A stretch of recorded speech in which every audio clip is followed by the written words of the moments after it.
Abano? Ba, nou avan. Bozo kolo. Mwen chan yon problem gen la we men. Sa gen la? 600 gout mwen se gote la we men, s'il vous plaît. Mwen chan ba yon problem mwen jè. Si mbagen.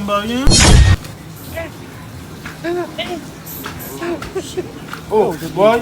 Te dayan gen la? Abano? Ba, nou avan. Bozo kolo. Mwen chan yon problem gen la we men. Sa gen la? 600 gout mwen se gote la we men, s'il vous plaît. Mwen chan ba yon problem mwen jè. Si mbagen. O ba, se ou ka ki sa? Mwen chan, mwen tou la ven la men. Le di ki se ki le kote di ya? Mwen base yon bivan la men. Aje? Mbagen kon?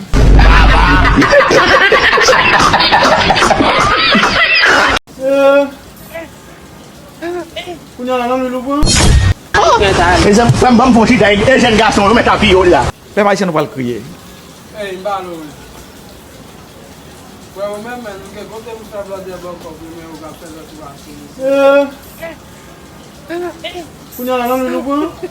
Kounya mwen an son tout job chache problem.